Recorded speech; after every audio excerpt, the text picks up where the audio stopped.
اعوذ باللہ من الشیطان الرجیم بسم اللہ الرحمن الرحیم صلی اللہ علیہ حبیبہ محمد وآلہ وسلم۔ السلام علیکم ورحمۃ اللہ وبرکاتہ۔ امید ہے کہ آپ حضرات خیریت سے ہوں گے۔ میں حکیم صفدر تبسم حسین صفدر ہربل کلینک کی جانب سے آپ سے مخاطب ہوں، اور آپ دیکھ رہے ہیں ہمارا یوٹیوب چینل۔ آج کا نسخہ ہے ایک بہترین طلاء جو آپ کی نفس کی ساری خرابیوں کو انشاءاللہ دور کر دے گا۔ ایسا بہترین نسخہ آپ نے نہ کبھی پہلے سنا ہوگا اور نہ کبھی استعمال کیا ہوگا۔ یقیناً اس لیے کہہ رہا ہوں کہ یہ ہمارا ذاتی نسخہ ہے، ہمارے مطلب کا خاص نسخہ ہے۔ آج یہ دل چاہا کہ اس کو اپلوڈ کروں تاکہ لوگ اس کو استعمال کریں، فائدہ اٹھائیں اور میرے لیے صدقہ جاریہ بنیں۔ آپ کے لیے بھی بن سکتا ہے اگر آپ چینل کو سبسکرائب کر کے ویڈیو کو لائک اور شیئر کریں تو ضرورت مند لوگ اس سے فائدہ اٹھائیں گے، میرے اور آپ کے لیے صدقہ جاریہ بنے گا۔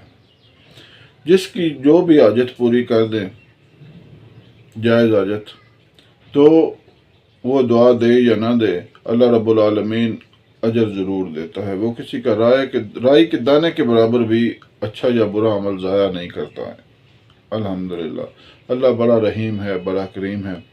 تو میں یہ کہہ رہا تھا، عضو تناسل کی جو برونی خرابیاں ہوتی ہیں، یہ جسم چاہے جتنا بھی طاقتور ہو، آپ کے اندر جتنی بھی طاقت ہو، اگر آپ کا نفس ہی ناکارہ ہے تو وہ طاقت کس کام آئے گی؟ ٹریکٹر جتنا بھی مضبوط ہو، ہل ہی آپ کی کسی کام کی نہیں ہے تو وہ ہل تو نہیں چلے گا۔ مقصد تو ہے ہل چلانا، اور ہل چلانے کی ضروری ہے کہ ٹریکٹر بھی مضبوط ہو اور اس کی ہلیں بھی مضبوط ہوں۔ اگر آپ کا ٹریکٹر تو مضبوط ہے لیکن ہل ہی ناکارہ ہے تو آپ ہل تو نہیں چلا سکتے۔ تو یہ میں کہہ رہا تھا کہ اگر جسم مضبوط ہے، طاقتور ہے، لیکن آپ کا نفس ناکارہ ہے تو آپ کا عمل مباشرت کبھی بھی مکمل نہیں ہو سکتا، اس میں کمی رہ جائے گی، وہ نامکمل ہوگا، بے لذت ہوگا۔ تو آج کا نسخہ جن لوگوں کا نفس کمزور ہے، چھوٹا ہے، پتلا ہے یا ٹیڑھا ہے، یا جن کو نفس کی خرابی کی وجہ سے انتشار نہیں آ رہا، ان کے لیے یہ انتہائی بہترین نسخہ ہے۔ بار بار بھی کہوں گا تو ایک ہی بات ہے کہ انتہائی بہترین ہے۔ نسخہ سن لیں۔ آپ نے لینا ہے سمل فار سفید، سماب یعنی پارا، بیر بوٹی، یہ لینی 20-20 گرام، اور دیسی انڈے لینے ہیں آپ نے 14 عدد۔ یہ تمام چیزیں اس میں کھرل کریں۔ کھرل کتنے دن کرنا ہے؟ پورے کامل 6 روز کھرل کریں۔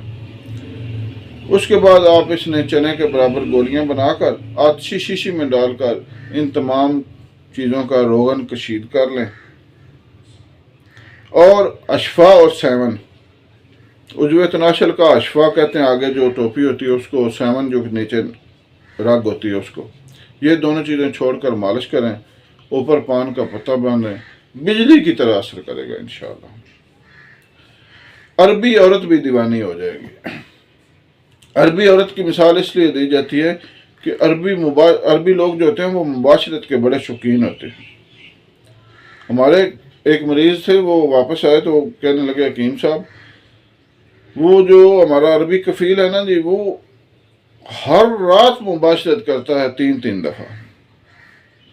یعنی یہ بتانے کا مقصد یہ ہے کہ عربی عورت جو ہوتی ہے وہ بھی دیوانی ہو جائے گی، یعنی کہ ان کو تو بڑا تجربہ ہوتا ہے۔ تو بہرحال یہ نسخہ استعمال کریں، انشاءاللہ آپ دعا دینے پر مجبور ہو جائیں گے۔ اللہ حافظ۔